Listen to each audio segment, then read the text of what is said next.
Mesdames et messieurs, c'est une très grosse et lourde défaite que l'Ukraine et ses alliés de l'Union européenne et de l'OTAN viennent d'enregistrer du côté des Nations Unies. Oh oui, du côté de l'ONU. Alors, après cette menace de M. Donald Trump et de son administration, concernant ici la prise en compte de son texte pour la résolution de mettre terme à ce conflit russo-ukrainien pour passer au vote, comme d'habitude, comme à l'accoutumée, alors l'Europe vient d'échouer au vote. Oui, l'Europe vient d'échouer. Il n'y a plus rien à faire. Mesdames et messieurs, après que le Conseil de sécurité de l'ONU est rejeté, vous voyez, parce que on n'a pas mis l'intégrité territoriale de l'Ukraine sur ce texte des États-Unis d'Amérique, Washington n'a non plus reconnu l'invasion russe sur le territoire ukrainien. Alors aujourd'hui, le vote s'est passé. Le vote s'est déroulé après cette lourde tension. Mais à l'heure où je vous parle, les alliés ont de l'insomnie totale. Ils ont de l'insomnie. Ils ne savent plus quoi faire.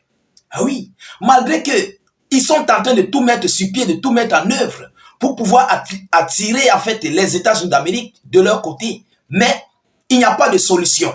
Voyons voir ce que Washington, d'ailleurs, qui se félicite. Washington se félicite de cette victoire en faveur de la Russie. Ah oui, les Russes sont aussi très fiers par rapport à cette victoire, mais Washington n'est plus que content. Vous comprenez? Mesdames, Mesdemoiselles et Messieurs, qu'est-ce qu'on nous dit par rapport à cela? Et qu'est-ce qui s'est passé? Alors, écoutons voir ce que Washington nous dit. Les États-Unis d'Amérique qualifient d'historique la résolution adoptée au Conseil de sécurité. Partagez-moi la vidéo. Partagez. Ils ont échoué. Oui, Kiev et ses alliés ont échoué du côté du Conseil de sécurité. Partagez massivement. Alors, selon les informations, il dit, je cite, nous appelons tous les États membres à rejoindre les États-Unis pour pousser vers une paix durable. Ça, c'est après le vote. Après le vote où c'est le texte des États-Unis d'Amérique qui a été validé pour le vote. On a rejeté le texte européen. Vous comprenez? Et nous sommes fiers que le Conseil de sécurité vienne justement de faire ça en adoptant un accord historique, un jalon, le premier en 3 ans depuis le début de la guerre en Ukraine, a déclaré l'ambassadrice américaine par intérim, Dorothy Shea. Ça, c'est Dorothy Shea qui a passé ce communiqué. Mesdames, Mesdemoiselles et Messieurs, partagez-moi la vidéo. Ceux qui ne sont pas encore abonnés, abonnez-vous à nos différents canaux de réalisation. C'est très important. On a battu, la Russie a battu sur le terrain. La Russie a battu économiquement, militairement. La Russie vient encore gagner avec bien sûr le soutien des États-Unis d'Amérique du côté du Conseil de sécurité. C'est incroyable. C'est incroyable, mesdames et messieurs. Le Conseil de sécurité de l'ONU adopte le texte américain avec le soutien de la Russie dans ce texte. Le Conseil de sécurité a adopté le texte américain et ils sont passés au vote avec le soutien de la Fédération de Russie. Maranatha, partagez, je vous en prie. Le Conseil de sécurité de l'ONU a adopté avec le soutien de la Russie une résolution américaine demandant une paix rapide en Ukraine, mais sans référence à l'intégrité territoriale de l'Ukraine.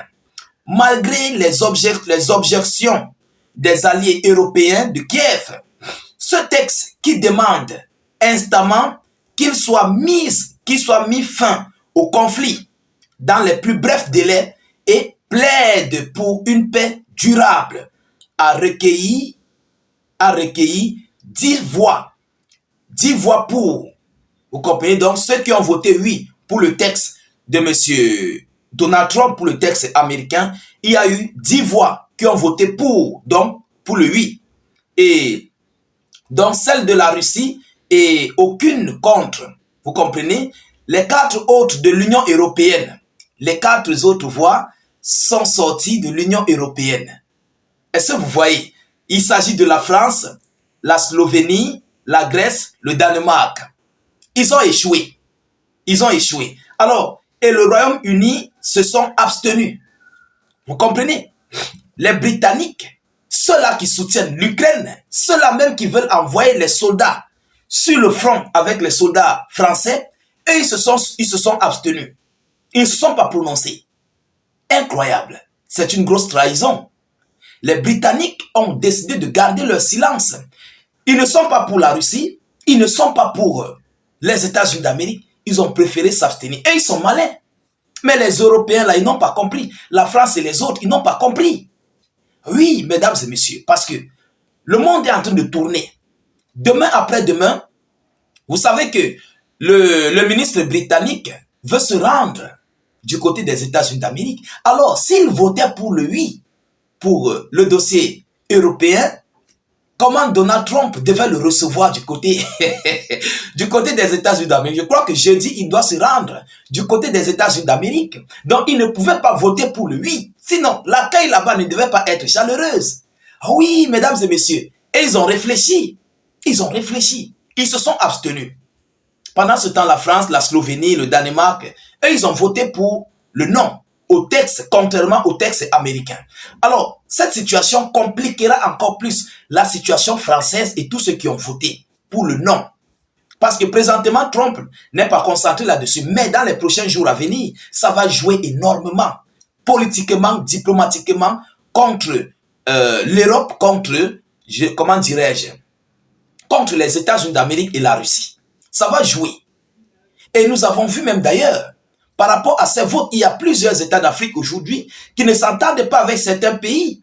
Oui, comme le Congo, je crois, il y a l'année passée ou l'année passée, le Congo, Kinshasa avait voté oui contre la Russie. Contre la Russie. Et vous voyez aujourd'hui, malgré ça, les Russes viennent vers le Congo. Pourtant, lors de ces votes, du côté des Nations Unies, le Congo avait voté oui contre la Russie. Vous vous rappelez? Et ça rattrape. C'est pour vous dire que ce que la France, le Danemark et tous les autres viennent de faire, ça va les rattraper. Parce que après ce dossier russo-ukrainien, Washington va se retourner vers le Danemark. Il compte annexer le Danemark, le Canada et tous les autres. Ça doit entrer dans les États américains. Et la Russie va les soutenir. Oui, il y a beaucoup de choses que les gens ne comprennent pas. Mesdames et messieurs, en tout état de cause, c'est une grosse victoire pour la Fédération de Russie.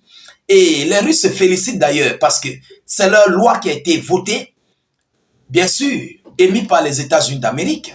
Donc, les Ukrainiens aujourd'hui sont obligés de s'aligner et d'adhérer à ce qui vient d'être voté du côté du Conseil de sécurité, de mettre terme au conflit. Donc, en d'autres termes, il ne va plus falloir soutenir l'Ukraine militairement. Il ne va plus falloir envoyer des aides. Il ne va plus falloir faire quoi que ce soit. Et dorénavant, le monde entier reconnaît que l'intégrité territoriale ukrainienne n'est plus complète. Vous comprenez? Jusqu'à ce que la fin de la signature soit mise sur pied. Vous comprenez? Parce que c'est l'Organisation des Nations Unies, le Conseil de sécurité de l'ONU. Donc, c'est le monde entier qui a voté pour le oui. Ils ont reconnu la loi, le texte américain. Ah oui, ils ont reconnu le texte américain. Dans les prochains jours à venir, personne ne va devoir s'imposer parce que ça a été adopté du côté de l'ONU. Quiconque se lever fera face à l'ONU et la Fédération de Russie et aussi les États-Unis d'Amérique. Mesdames, et Mesdemoiselles et Messieurs, voilà une grosse lourde défaite pour les Occidentaux et Kiev. Nous continuons de suivre cette actualité le plus près que possible. Nous ne manquerons pas de vous tenir informés de la suite de cette actualité. Partagez au maximum cette vidéoconférence. Mettez-la partout à travers le monde et surtout mettez beaucoup de j'aime. Rassurez-vous de mettre suffisamment de j'aime. Voilà. Et si vous n'avez rien à écrire, mettez salut, état d'urgence ou encore faites des cœurs en commentaire. Vous comprenez? Ceux qui ne sont pas encore abonnés, abonnez-vous à nos différents canaux. C'est très important. Vous cliquez sur là sur Facebook sur suivre. Et sur YouTube, vous cliquez sur le bouton s'abonner. Je vous reviens tout à l'heure pour une prochaine série d'actualités. Soyez encore salués une fois de plus. Ciao, ciao.